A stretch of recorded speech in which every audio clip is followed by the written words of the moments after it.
मायावाद आदि आकर के घेर लिया और भगवान की जो प्रिय जुगल उपासना भक्ति मार्ग वो लुप्त प्राय हो गया। तो स्वयं भगवान बिना ये उद्धार कार्य जगत जीव के कल्याण के लिए दूसरे के द्वारा ऐसे मंगल कार्य संभव नहीं है। तो जान गए हैं, अब हमको जाना है। पिता माता अंतर्धान हो गए हैं, अब चले हैं तीर्थ पर्यटन के लिए, सारा भारत भ्रमण करेंगे। पहले गया है गया में जाकर के पिंडदान किए। पिंडदान करके सीधा गए हैं रेमुना, जहाँ गोपीनाथ जी विराजमान हैं। तो गोपीनाथ जी संबंध में हम लोग पहले आलोचना कर चुके हैं। जो गोपीनाथ जो हैं, जो अभी खीरचोरा गोपीनाथ नाम से प्रसिद्ध है, ये वो गोपीनाथ दर्शन करके फिर आगे चल रहे हैं। अद्वैत आचार्य प्रभु गए हैं साक्षी गोपाल। जगन्नाथपुरी जाते पहले ही खीरचरा गोपीनाथ के बाद ही साक्षी गोपाल है, वहाँ गए हैं।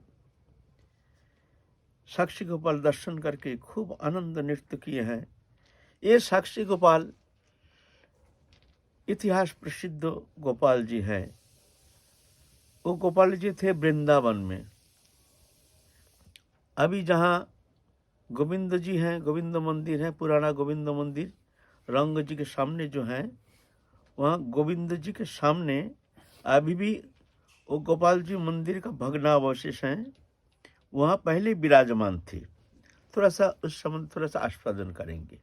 एक बार क्या हुआ, उड़ीसा से एक पंडित जाएंगे तीर्थ पर्यटन करने के लिए।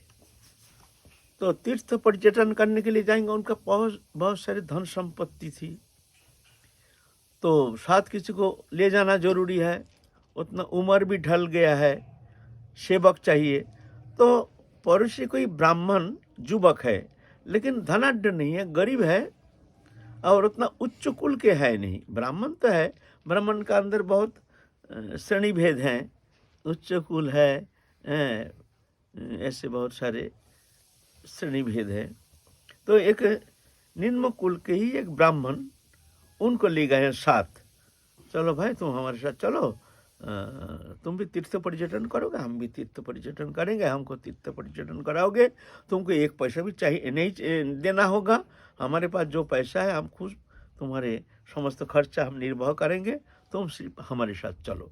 वो भी धार्मिक थे, सोचते हैं भाई मुफ्त का बिना पैसा तीर्थ पर्यटन करना तो बहुत अच्छा है, ऐसा मौका मिल गया तो चलो। और श्रद्धा भी रखते थे, साधु संत के प्रति धार्मिक थे। तो तीर्थ पर्यटन करते करते आए हैं वृंदावन में। उस समय तीर्थ पर्यटन बहुत कठिन था। अभी के जैसे तो रेल व्यवस्था, बस व्यवस्था और जितना जान वाहन व्यवस्था ऐसे नहीं थी। उस समय पैदल ही चलना पड़ता था। तीर्थ पर्यटन करना बहुत कठिन था। जो तीर्थ पर्यटन के लिए निकालते थे तो विदाई लेकर ही निकालते थे कि शायद हम घर में फिर दोबारा लौट के नहीं आ सकते हैं। ना जाने आपत्ति विपत्ति कितना, रास्ते का कोई ठिकाना नहीं, जंगल के रास्ता भी है नहीं, बहुत सारे बाधाएं हैं, ऐसे अवस्था थी उस समय। तो बहुत सेवा की। वो जो छोटी ब्राह्मण है, वो वृद्ध ब्राह्मण के बहुत सेवा की, खूब सेवा की, जी जान के सेवा किए हैं। जो हमारे पिता के बराबर है, अच्छा है, इनकी सेवा करना ये हमारे लिए मंगलकारी है। तो घूमते घूमते आए हैं केसी घाट। केसी घाट के पास है वो गोपाल जी मंदिर। गोपाल जी मंदिर में आकर बैठे हैं। वो ब्राह्मण का हृदय गदगद हो गया। जो वृद्ध ब्राह्मण है उनके हृदय गदगद हो गया। वो करके कहते हैं, भाई तुमने हमारे बहुत सेवा की है, हम बहुत प्रसन्न है तुमको, तुम्हारे ऊपर हम बहुत प्रसन्न है। तो मैं ये सोच लिया जो मेरी जो कन्या है हम तुमको दान देंगे। उस समय ऐसे ही कुछ सामाजिक व्यवस्था जो कन्यादान करना बहुत पुण्य है। जैसे पुण्य बहुत है ना, सोनादान, अन्नदान, वस्त्रदान, भूमिदान आदि दान है, ऐसे ही कन्यादान भी एक पुण्य के अंदर गिनती में आता था। तो हम तुमको, हमारे कन्या को तुमको हम समर्पण करेंगे। तो कहते हैं आप झूठ क्यों कह रहे हैं? बोले क्यों नहीं, झूठ नहीं कह रहे, मैं सत्य कह रहा हूँ। बोले देखिए आप उच्च कुल के हैं, फिर आप संपन्न हैं, धनाढ्य हैं, हम गरीब हैं, निम्न कुल के हैं, हम तो आपकी कन्या के लायक है नहीं, तो झूठ मूठ का आप ऐसा कह रहे हैं, आप तो देंगे नहीं। खैर हमको लालसा है नहीं जो आपका कन्या हमको देंगे, लेकिन आपका वचन झूठा हो जाएगा, ये मेरे लिए बहुत पीड़ादायक होगी। तो बोलता है नहीं नहीं ऐसा नहीं, मैं प्रतिज्ञा करके कहता हूं, मैं अपना कन्या तुमको दूंगा, मेरी कन्या है, मैं दूंगा, इसमें कौन मना करने वाला है। बोलते देखिए आपका घर में आपके बेटा है, स्त्री है और बहुत सारे अपने बड़े बड़े सम्भ्रांत घर के हैं, आपसे कुटुंब परिवार आदि हैं सब, इन लोग थोड़ी आपको आपका बात मान लेंगे, ऐसा होगा नहीं। आप जैसा सोच रहे हैं आपका कन्यादान हमको आप कर नहीं सकते हैं, आपको करने देंगे नहीं। तो ब्राह्मण कहते हैं कैसे, हमारे कन्या हम देंगे, इसे मना करने वाला कौन होता है? कन्या हमारी है, मेरी कन्या है तो मैं दूंगा, इसमें कौन मना करने वाला है? मना करने से भी क्या होता है, हम सुनेंगे थोड़ी, हम तो तुमको कन्या देंगे, तुमको स्वीकार करना है। तो छोटे ब्राह्मण कहते हैं आपके बात में हमारा भरोसा नहीं। कैसे भरोसा नहीं? ना एक गोपाल जी है, गोपाल जी के सामने आप बोलिए, गोपाल जी को हम साक्षी रखेंगे, पीछे आप मुंह मोड़ लेंगे जो नहीं हम कन्या फन्ना नहीं देंगे, होगा नहीं, आप गोपाल जी के सामने बोलो। सरल ब्राह्मण, छोटे ब्राह्मण जो बहुत सरल सीधा है, ठीक है मैं गोपाल जी के सामने मैं कह रहा हूं मेरी कन्या तुमको हम देंगे देंगे देंगे। ठीक है, बढ़िया है। गोपाल जी सुनो, और छोटे ब्राह्मण कहते हैं अगर ये कन्या नहीं दिया ब्राह्मण तो मैं तुमको साक्षी बुलाऊंगा, मैं कह देता हूं सुन लो। सरल सीधा ब्राह्मण है, बहुत विश्वास है, विग्रह में बहुत विश्वास है, तुमको हम साक्षी बुलाएंगे। चलो, तो तीर्थ पर्यटन करके भगवत कृपा से स्वस्थ शरीर में ग्राम लौटे। ग्राम लौटने के बाद घर गए, वो बड़े ब्राह्मण छोटे ब्राह्मण चले गए। आप बड़े ब्राह्मण घर में जाके कहते हैं जो ये छोटे ब्राह्मण जो है ये हमारे बहुत सेवा की, तो हमने वचन दे दिया इसको हमारी कन्या जो है, कन्या को हम दान करेंगे इसको। सुन करके एकदम सब विरोध, बेटा कहते हैं मैं तो मर जाऊंगा, बेटी कहते मैं तो रस्सी लगा लूंगा, पत्नी कहती है मैं तो कुआं में कूद करके जान गंवा दूंगा। ऐसे इस तरह से बड़ा भयंकर विरोध, एकदम उतने जितने रिश्तेदार हैं सब आए हैं आ करके, जो तुम समाज को नाश करने वाले हो, तुम हमारे परिवार को कलंक देने वाले हो, तुम ऐसे कैसे कह दिया है, हम लोग हमारी बहन है, क्योंकि कहते हैं मेरी बहन है, कोई कहते हैं मेरी भी कन्या है, तो तुम कैसे हमको बिना पूछे तुम कैसे दे दोगे, ये तुम्हारे अकेला की संपत्ति थोड़ी है जो तुम दे दोगे। बेटा कहते हैं ये मेरी बहन है, मैं दूंगा, अच्छा घर में अच्छा कुल में, हमारे बहुत सारे पैसा है, ये गरीब है, और निम्न कुल के है, ये हमारे मर्यादा भी लंघित हो जाएगा, ऐसा तो हम उन्हें नहीं देंगे, घर छोड़ के हम चले जाएंगे। बड़ा शांति एकदम, बिल्कुल कोई रो रहा है, कोई पीट रहा है, कोई तो खाना बंद कर दिया है। अब वो अकेला पड़ गया, वो वृद्ध ब्राह्मण का बात सुनने के लिए कोई तैयार नहीं। तो वृद्ध ब्राह्मण सोचते हैं भाई ये तो बड़ा अनर्थ हो जाएगा, और हम वचन भी दे दिया, अब मैं क्या करूं। तो बेटा को बुलाए, देख बेटा सुन, मेरा इज्जत की सवाल है, मेरा इज्जत भी रक्षा हो जाए, ऐसा कुछ व्यवस्था कर, मैंने वचन दे दिया, ब्राह्मण को वचन दे दिया, तो मेरा शब्द झूठा हो जाएगा, मेरा इज्जत की सवाल है। बोलते ठीक है, तुम ये कह देना जे हमने क्या कहा, हम भूल गए, हमको याद नहीं, इतना कह देना, हाँ भी नहीं ना भी नहीं। तो बहुत दिन हो गया, 6 महीना साल भर हो गया, अब वो वृद्ध ब्राह्मण कुछ कहते नहीं है। एक दिन छोटे ब्राह्मण आए हैं, प्रणाम करके कहते हैं, जो आप तो कन्यादान करने के लिए हमको प्रतिज्ञा किए हैं, आप तो कुछ बोलते नहीं हैं, आपके मन में क्या है हमको समझ में नहीं आता है। आपने प्रतिज्ञा किया जो आपको कन्या देंगे, वचन दिया, वचन देकर आप मुंह मोड़ रहे हैं, ये तो अच्छी बात नहीं है। और उसका भाइया 3-4 भाई से डंडा लेके आए हैं, टांग तोड़ दूंगा तुम्हारा हिम्मत क्या है, हमारे बहन को शादी करना चाहते हो, तुम्हारा औकात क्या है, कौन सा गुण है, कौन सा पैसे वाले हो, कौन सा कुल में जन्म है, तुम्हारा ठिकाना नहीं, तुम्हारा मार के तुम्हारा हड्डी तोड़ दूंगा एकदम, ऐसा करके।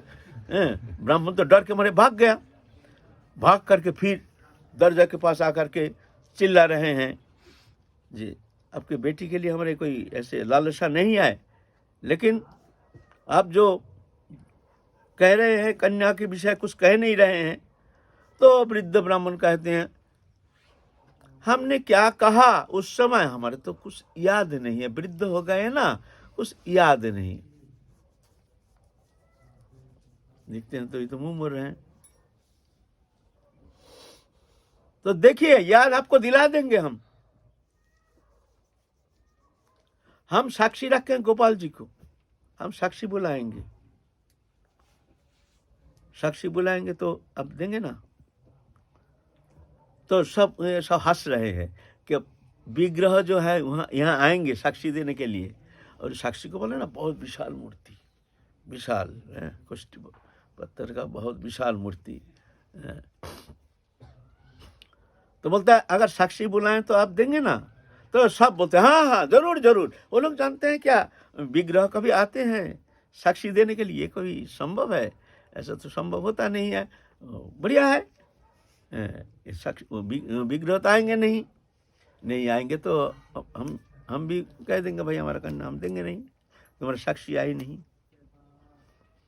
ओ छोटे ब्राह्मण सीधा चले गए वृंदावन के पास, वो रंग जी के सामने जो अभी भी ऐसा भग्नावशेष है वो मंदिर का, वहाँ गोपाल जी का मंदिर था। वहाँ जा कर के कहते हैं ये ठाकुर जी तुमको हम साक्षी मनाए हैं, तुमको जाना पड़ेगा साक्षी देने के लिए, धर्म संकट है, कन्या प्राप्ति होगी इसके लिए हमारी कोई लालसा है नहीं, लेकिन ब्राह्मण का वचन झूठा हो जाएगा, ये बड़ी कष्ट के कारण बन गया है। बहुत कष्ट हो रहा है हमको, ब्राह्मण का वचन झूठा हो जाएगा, तुमको ठाकुर जी जाना पड़ेगा। विग्रह कुछ बोलता नहीं है। सरल ब्राह्मण भरा रोना पीटना शुरू कर दिया, ठाकुर जी देखो तुमको हम साक्षी माने, तुम कुछ बोल नहीं रहे हो, हाँ ये तो अच्छी बात नहीं है, तुम साक्षात विग्रह साक्षात भगवान है, सबको पूजा करते हैं, आराधना करते हैं, साक्षात मान करके ही हम तुमको साक्षी रखे हैं, तुम कुछ बोल नहीं रहे हो, पत्थर बन के रह गए हो, ये तो तुम्हारा कलंक घोषणा हो जाएगा। जे पत्थर का विग्रह कुछ बोलते नहीं है, विग्रह कुछ बोल नहीं रहे, खूब रोए, चलो अनशन करेंगे यहाँ, तुम बोलोगे नहीं, भूखे प्यासे हम शरीर त्याग देंगे, यहाँ भूखे प्यासे मंदिर में रह गए, प्राण त्याग देंगे हम, ठाकुर जी बोलेंगे नहीं। तो रात को सोए तो ठाकुर जी आदेश किया है, ठीक है हम चलेंगे तेरे साथ चलेंगे साक्षी देने के लिए, लेकिन तू पीछे मुड़ के देखना नहीं हमको, और पीछे मुड़ के जब भी देखेगा तो मैं वहीं रुक जाऊंगा, फिर मैं जाऊंगा नहीं आगे, ये मैं कह देता हूँ। ठीक है चलो। बोले हमको 1 किलो चावल का अन्न बना के भोग लगाना, प्रतिदिन भोग लगा के हमको दे करके पीछे मुड़ के रहना, देखना नहीं, इस तरह से। तो बोले हम कैसे जानेंगे तुम हमारे साथ जा रहे हो। तो ठाकुर जी कहते हमारे जो नूपुर है ना, पाम के जो नूपुर है ना, वो छम छम छम छम छम छम करके आवाज़ होता रहेगा, तो तू समझ लेना मैं जा रहा हूँ। तो ठीक है चल रहे हैं, छोटे विप्रो चल रहे हैं यार, चुम चुम चुम चुम चुम चुम चुम चुम। ठाकुर जी पीछे पीछे चल रहे हैं, बड़ा निमग्न हो करके, प्रेम निमग्न हो करके भगवान के नाम कीर्तन करते करते करते करते उड़ीसा, उड़ीसा की बात है, उड़ीसा में गए। जा करके कुछ दूर जा करके, जहाँ वहाँ से ग्राम तो बहुत दूर है ना, तो सोचे भाई सही सही ठाकुर जी क्या आ रहे हैं ना झूठा है, इतना क्या मैं भ्रमित हूँ, क्या हमारे मन की भ्रम है, ऐसे भी हो सकता है। हम गांव जाएंगे और बोला हाँ हमारे आ गया, और इधर देखें जी ये हमारे मन की भ्रम है, ठाकुर जी आए नहीं, तो बड़ा लज्जित हो जाएंगे। तो यहाँ अगर रह जाए तो कोई बात नहीं, हम बुला लेंगे यहाँ ठाकुर जी यहाँ रह जाएंगे। तो पीछे मुड़ के देखा और ठाकुर जी वहीं पर रह गए हैं। फिर बुलाया साक्षी, सब चलो चलो भाई ग्रामवासी सब चलो, देखो हमारे गोपाल जी आ गए हैं। सुन करके तो हल्ला मच गया पूरा गांव में, पूरा गांव एकदम आए हैं भाई, ये अघटन घटन ये कैसे हो सकता है, चलो भाई देखेंगे कैसे हैं।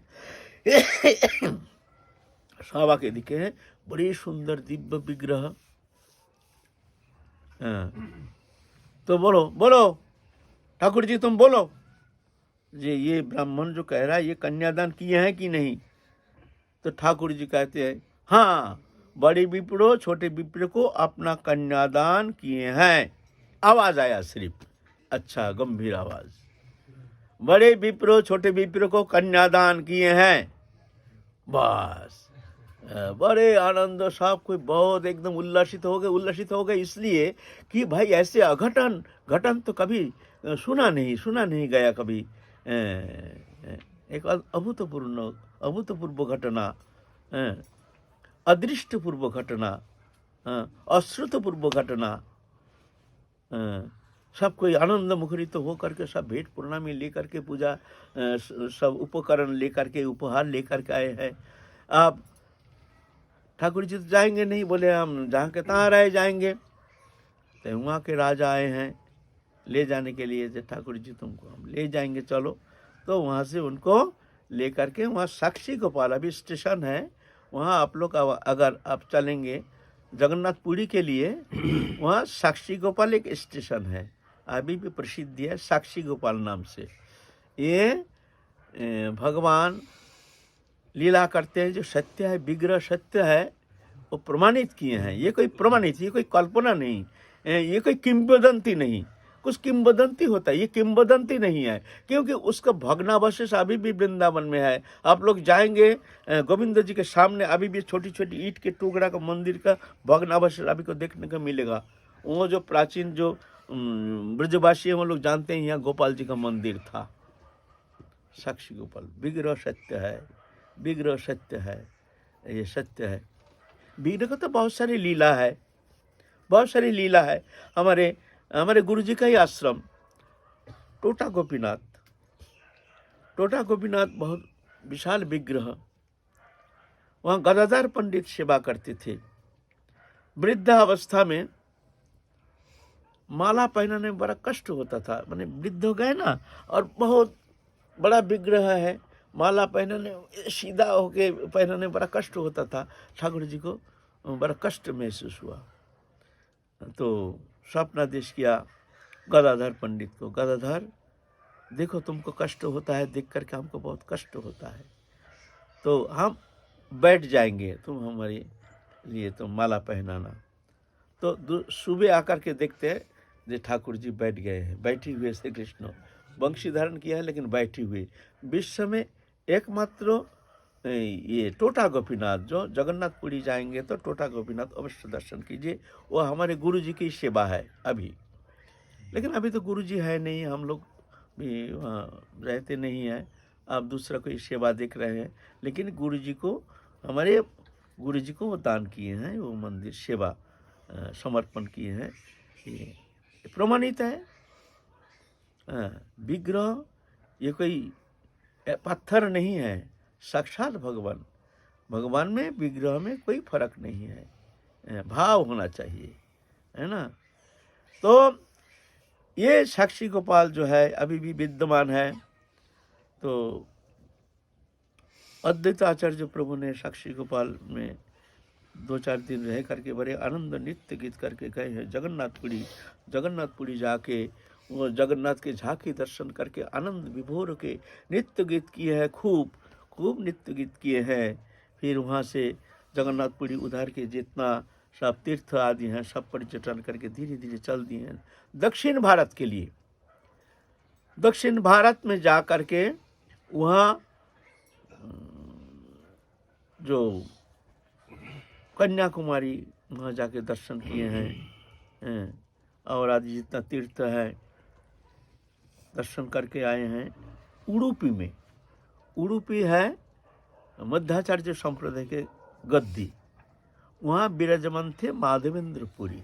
माधवेंद्रपुरी है ये महाप्रभु के परम गुरुदेव, माने भौम लीला में परम गुरुदेव और दिव्य मूर्ति थे। उनकी अद्भुत लीला ये पार्षद तनु है। जब महाप्रभु आए हैं तो उनके पहले माधवेंद्रपुरी को भेजे हैं। मध्वाचार्य संप्रदाय के जो भजन पद्धति ऐसा नहीं, वो उनके भजन पद्धति थी हमारे माधुर्य उपासना, राधा कृष्ण जुगल उपासना पद्धति, ये प्रवर्तन किए हैं हमारे माधवेंद्रपुरी गोस्वामी। तो वहाँ जाके माधवेंद्रपुरी से मिले। जब अद्वैत आचार्य प्रभु माधवेंद्रपुरी के पास गए तो उनके दिव्य सो माधवेंद्रपुरी को देख करके अद्वैत आचार्य प्रभु विभावित हो गए, है ना। ये साधु संत जो है ना, जो भजन करते हैं ना, उनको चेहरा से ही पता चलता है ये भजन करते हैं कि नहीं। पहले दर्शनधारी फिर गुण विचारी। एक दर्शन से पहले तो पता चलता है जो ये व्यक्ति कैसे हैं। जो भजन करते हैं उनके चेहरा देखने से ही कुछ ना कुछ तो पता चलता ही है। लेकिन वो तो दिव्य पुरुष थे, अद्वैत आचार्य प्रभु भगवान का अभिन्न स्वरूप। वो दिखे एक अद्भुत शक्ति संपन्न एक महापुरुष, देख करके अभिभूत हो गए हैं।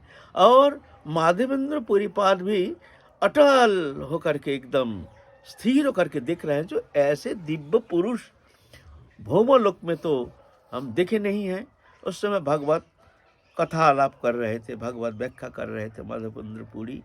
अद्वैत आचार्य प्रभु जाके वहाँ बैठे हैं। बैठने के बाद वो कथा कर रहे हैं। यो माधवेंद्रपुरी कथा श्रवण करके अश्रुकंप पुलक शेद वैवर्ण स्तंभ मूर्छा प्रलय, ऐसे अष्ट सात्विक भाव जो कि साधारण साधक में ऐसे सात्विक भाव होना संभव नहीं है।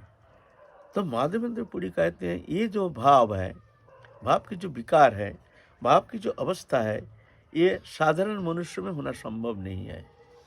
ये ईश्वर कोटि का कोई पुरुष है। तो जब स्वाभाविक हुए तो जाकर के उनको छाती में भर लिए हैं। भरने से दोनों ही भाव में विभावित हो करके उस कंप पुलक ऐसे अद्भुत भाव विकार में विकारित हो रहे हैं। तो वहाँ कुछ दिन रहे। अद्वैत आचार्य प्रभु ने ये आप कृपा करके हमारे वहाँ एक बार चरण दर्शन दीजिए। उस समय अद्वैत आचार्य प्रभु गुरुकरण किए नहीं, गुरु अनुसंधान कर रहे हैं कि हम किससे दीक्षा लेंगे। तो माधवेंद्रपुरी को देख करके उनके सानिध्य में रह करके उनके भाव देख करके उनके मन में परम श्रद्धा उत्पन्न हुई है। जो ये हमारे गुरु हैं, इनसे ही हम दीक्षा लेंगे। तो निमंत्रण दिए है, आप कृपा करके आइए एक बार हमारे पास। परिचय हो गया, आप कहाँ से आए हैं ना। हम तो आए हैं शांतिपुर से, बंगाल में शांतिपुर में हम रहते हैं, गंगा के किनारे में जन्मभूमि है बंगाल में, वहाँ से आए हैं। सब इतिहास वर्णन किए हैं। और माधवेंद्रपुरी भी बंगाली हैं, बंगाल के रहने वाले थे। श्रीहट्ट जिला में बारेंद्र ब्राह्मण कुल में जन्म लिए हैं। वहाँ से फिर धीरे धीरे तीर्थ पर्यटन के लिए निकाल गए हैं। उनका भी बहुत जीवन चरित, बहुत दिव्य जीवन चरित है। वो जीवन चरित हम लोग फिर कभी आस्वादन करेंगे, है ना। फिर वहाँ से दंड प्रणाम करके निकल गए हैं अद्वैत आचार्य प्रभु तीर्थ पर्यटन के लिए। वहाँ से घूमते घूमते अयोध्या आदि हो करके हरिद्वार, ऋषिकेश, केदार, बद्री हो करके वहाँ नाना तीर्थ भ्रमण करके जनकपुर गए। जनकपुर से सीतामढ़ी आए, सीतामढ़ी से फिर आए अयोध्या में, अयोध्या से आए हैं मथुरा में। मथुरा में आकर के यमुना दर्शन करके भाव विभक्त हो करके हा कृष्ण बोल करके ऐसे दिव्य उन्माद अवस्था प्राप्त हुए हैं जो हम वृंदावन में आए। भाव तो वृंदावनी भाव है ना। तो वहाँ से 2-4 दिन रह करके सीधा आए हैं वृंदावन में। मथुरापुरी से, मथुरा से वृंदावन आए हैं। वृंदावन में यमुना किनार में वृक्ष तल में विश्राम कर रहे हैं। यमुना की शोभा, अद्भुत शोभा। अभी ये यमुना जो है ना, ऐसे यमुना पहले नहीं थी। बहुत सुंदर स्वच्छ पानी थी उस समय। हम भी जब आए, आज से 42 साल पहले जब हम आए हैं ना, यमुना का पानी पीते थे हम लोग। एक पैसा नीचे अगर पड़ा रहता है ना तो दिखता था ऊपर से। इतना स्वच्छ निर्मल जल और इतना स्वाद, टेस्टी, बिस्लरी फेल हम लोग पीते थे। हमारे गुरुजी भी यमुना के पानी पीते थे। प्रतिदिन घर आकर के यमुना के पानी ले जाते थे और गुरुजी वही यमुना के पानी पीते थे। हम लोग भी पीते थे। बड़े दिव्य जल। अभी कोई मानेगा नहीं ये शब्दों। अभी यमुना देखो क्या दशा है। कलियुग के ऐसे प्रबल प्रताप, ऐसे प्रभाव है जो यमुना ऐसे प्रदूषित हो गए हैं। देख करके बहुत ही छिन्न हो जाता है, मनोवृत्ति जो क्षीण हो जाता है। ये कैसी स्थिति आ गई, कलियुग की कैसे प्रभाव है। लेकिन उस समय ऐसी स्थिति नहीं थी। मान लीजिए आज से 600 साल पहले कैसी स्थिति थी यमुना की, हैं?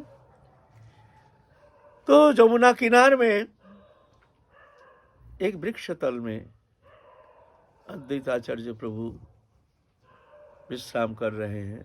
तो स्वप्नादेश हुआ, रात को स्वप्नादेश हुआ। जो हम आदित्य टीला में कुब्जा के जो मदन मोहन है, माने जब कृष्ण गए थे मथुरा में तब कुब्जा के घर गए थे। कुब्जा उनको ले गए हैं। पहले तो जा रहे थे कृष्ण, कुब्जा जा रही थी थाली में लेकर के चंदन आदि फूल माला लेकर के जा रही थी कंस को पुष्प माला चंदन प्रदान करने के लिए। तो कृष्ण कहते हैं, ए सुंदरी तुम कहाँ जा रही? कुब्जा थी, कुबड़ा थी ना पीठ में उसको कूज थी, ऐसी कुबड़ा थी। ए सुंदरी कहाँ जा रही हो? सुन करके तो उसका मन गदगद हो गया। अरे हमको पहनाओ, तुम्हारे लाभ होगा। कहाँ ले जा रही हो? तो कृष्ण को श्रीमुख चंद्रिमा देख करके उनको हृदय एकदम हाथ से निकल गया। मन कृष्ण में समर्पित हो गया। कृष्ण को माला चंदन पहनाए। कृष्ण भी कृपा करके उनके चरण में चरण रख करके मुंह में ऐसे धक्का मारे तो एकदम परम सुंदरी हो गई है कुब्जा। दिव्य अद्भुत सुंदरी। कृष्ण ने कृपा करके चंदन देने का कारण कृष्ण ने ऐसे उनको सुंदरी कर दी। सुंदरी करने के साथ साथ चलो हमारे घर चलो। कृष्ण कहते हैं हम जाएंगे, लेकिन अभी कंस निधन के लिए हम आए हैं, हमारे काम करने दो, उसके बाद हम चलेंगे। नहीं, अभी जाना पड़ेगा। कृष्ण कहते हैं भाई अभी हमारा बहुत काम है, अभी नहीं, पीछे हम जाएंगे ना, तुमको अभी जाना पड़ेगा। कृष्ण का हाथ पकड़ते पकड़ते खींच के ले गई अपने घर। तो वहाँ कुछ समय तो बैठे कृष्ण, फिर जा करके फट करके विग्रह बन करके कृष्ण तो वहाँ से भाग गए। चुपचाप आ गए। जो अभी हमारा समय खराब करेगा, ना जाने कब तक बैठना पड़ेगा, छोड़ेंगे थोड़ी। कृष्ण को ले गए हैं। ऐसे कृष्ण को कोई प्राप्त करने से कोई छोड़ना चाहता है? जो भुवन मोहन, भुवन सुंदर, सच्चिदानंद तनु, जिनके एक छठा प्राप्त होने से संसार बंधन छूट जाता है, ऐसे भुवन मंगल, भुवन सुंदर, सुंदर तो भुवन सुंदर, श्याम सुंदर, उनके दर्शन पा करके कोई छोड़ना चाहता है? कृष्ण देखते ही तो हमको छोड़ेंगे नहीं। तो कृष्ण ने चुप एक विग्रह बन करके चले आए। कुब्जा तो दिखती है विग्रह, मदन मोहन नाम दिए मदन मोहन। तो कुब्जा चले जाने के बाद वो मदन मोहन वहाँ रह गया। वो एक ब्राह्मण ने लेकर के आए हैं वहाँ। तो उस समय मुसलमान शासन है ना, तो जहाँ रखे हैं वहाँ मुसलमान टर्चर करने का भय से मदन मोहन ने कहीं छुप गए। एक आदित्य टीला नामक स्थान, वहाँ छुप गए मिट्टी के नीचे। तो अद्वैत आचार्य प्रभु को स्वप्नादेश किए हैं, हम ऐसे वहाँ दबे हुए हैं, मुसलमान का भय से हम वहाँ दबे हुए हैं।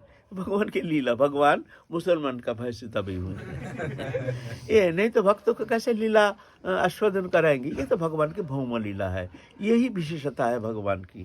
जो एक साधारणीकरण, भक्त के साथ भगवान के एक साधारणीकरण, ये दूसरा कोई भजन पद्धति में है नहीं। ये प्रेम उपासना पद्धति जो है, इसमें ये विशेषता है, भगवान को एक अपना, एक सहज, एक सरल अपनापन, एक स्वच्छंद भगवान के साथ एक भावनात्मक एक क्रीड़ा, ये दूसरा कोई भजन पद्धति में है नहीं। तो भगवान ऐसे लीला करेंगे। स्वप्नादेश किया है, भाई हम आदित्य टीला नामक स्थान, वहाँ हम हैं, हमको उद्धार करो, हमको सेवा प्रवर्तन करो। तो काल चलेंगे आदित्य टीला में। आज तो 11:30 बजा है, फिर अद्वैत आचार्य प्रभु क्या करते हैं देखेंगे। हाँ, जय जय। काल तो हमारे नित्यानंद त्रयोदशी है, काल तो अद्वैत आचार्य प्रभु का नहीं, काल तो नित्यानंद प्रभु का संबंध में थोड़ा सा आलोचना करेंगे। छोटा सा जिज्ञासा है। बोलो। अब बहुत बार सत्संग में कह चुके हैं कि जिनके पास जो धन रक्षित है वही धन प्रेम प्रदान, मतलब वही प्रदान कर सकते। जैसे जो जुगल लीला विलास रस है, ये महाप्रभु की दान है, महाप्रभु के पास रक्षित है, तो सिर्फ महाप्रभु ये दान कर सकते हैं। तो इसका मतलब हम लोग ऐसा कोई जो प्रेमी भक्त है उनके उनको तो जो प्रेमी भक्त है वो दान कर सकते हैं। प्रेमी भक्त तो भगवान कृपा करके ही तो उनको वो प्रेम देने का सामर्थ्य दान करते हैं। प्रेमी भक्त और किसी की साधारण भक्त को, हाँ, वो इच्छा करके दान कर सकते हैं। भवाप परगो भ्रमतांग यदा भवेत जनस्य तरच्युत सत्समागमो सत्संगम जड़ी तदैव सद्गतौ परावरशतै जायते रति। संसार चक्र भ्रमण करते करते जब भगवान के ऐसे प्रेमी भक्त का संग होता है, जनस्य तरच्युत सत्समागमो, सत्संगम, ऐसे संग से, ऐसे महत्पुरुष के सान्निध्य से वो रति रूप जो बीज है उनमें संचारित होता है, उनमें रोपण कर देते हैं महत्पुरुष। भगवान के जो प्रेमी भक्त है वो भक्ति लता बीज को वो समर्पण कर देते हैं, रोपण कर देते हैं हृदय में। फिर साधक फिर अश्रु धारा से उसको सिंचन करते हैं, फिर जाके वो बीज प्रकटित होकर के प्रेम पड़ जाए, प्रेम प्रकट हो जाती है, ऐसी बात है। तो ऐसे भक्त ही देते हैं, भक्त ही देते हैं। भगवान स्वयं आके कभी प्रेम प्रदान नहीं करते हैं, कभी ऐसे महाप्रभु जैसे कभी कभी प्रकट लीला में कभी कभी करते हैं, लेकिन ऐसे भक्त के माध्यम से भगवान वो प्रेम प्रदान करते हैं, है ना। जय जय श्री राम। साक्षी गोपाल का कथा बताया, तो उसमें भगवान जो ब्राह्मण की सरलता पे रीझ जाते हैं, तो वो सरल कैसे बना जाए?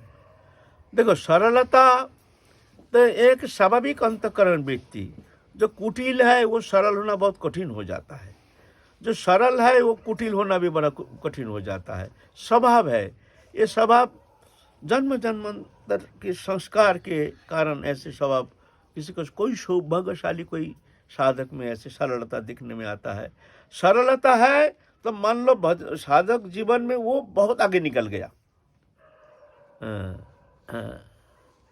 निर्मल जन मन मोहे पावा, मोहे छल छिद्र कपट नहीं भावा। निर्मल मन जन मोहे पावा, निर्मल मन सरल जो है वो हमको प्राप्त करने में समर्थ है। मोहे छल कपट छिद्र कब नहीं भावा, इसको हम पसंद नहीं करते। भजन करते हैं लेकिन मन में कुटिलता, छल कपट भगवान पसंद नहीं करते हैं। भजन करते हुए भी उसका कोई आगे बढ़ना बड़ा कठिन हो जाता है, जो जिसका मन में छल कपट है। जय जय श्री राम। मतलब जुगल उपासना माधवेंद्रपुरी बात से आए, हैं? उन्होंने ही ये गोपाल मंत्र की दीक्षा दी। दीक्षा दी, लेकिन वो तो बीज प्रदान किए हैं और वृक्ष रूप में महाप्रभु आए हैं। वो तो प्रेम के बीज लेके आए हैं और महाप्रभु वृक्ष रूप में प्रकट हो गए हैं उसके। मंजरी स्वरूप भी महाप्रभु ही। এই শ্লোকে কৃষ্ণ প্রেম কইল উপদেশ, কৃষ্ণের বিরহের আধার ভাব বিশেষ, জগতে রোপণ করি গইল প্রেমাঙ্কুর, সেই প্রেমাঙ্কুরের বৃক্ষ চৈতন্য ঠাকুর। জগতে রোপণ করি গইল প্রেমাঙ্কুর, प्रेमांकुर ये भगवत इच्छा, वो शक्ति प्रदान किए हैं माधवेंद्रपुरी को। जगते रोपण करी गई प्रेमांकुर, प्रेम रूप अंकुर रोपण करके गए माधवेंद्रपुरी, সেই প্রেমাঙ্কুরের বৃক্ষ চৈতন্য ঠাকুর। उस समय प्रकाश नहीं हुआ, प्रेम का कोई प्रकाश नहीं हुआ, लेकिन रोपण करके गए हैं। जैसे अद्वैताचार्य के हृदय में अंकुर रोपण करके किए हैं। श्रीवास पंडित है, श्रीवास पंडित को रोपण करके गए हैं। ऐसे कुछ कुछ है महाप्रभु के पार्षद जिनके भीतर ये बीज रोपण करके गए हैं। तो ईश्वरपुरी और अद्वैत प्रभु दोनों गुरु भाई है। गुरु भाई माधवेंद्रपुरी का शिष्य। हाँ, माधवेंद्रपुरी ईश्वरपुरी ये गुरु भाई है, गुरु भाई। गोपी भी हैं? कोबजा के उसमें आके भगवान जब मथुरा आ गए तो गोपी भी व्यथित है गई हैं कि अब तो कृष्ण वो निष्ठुर हमारी कहाँ याद करते हैं, वो तो कोबजा के प्रेम में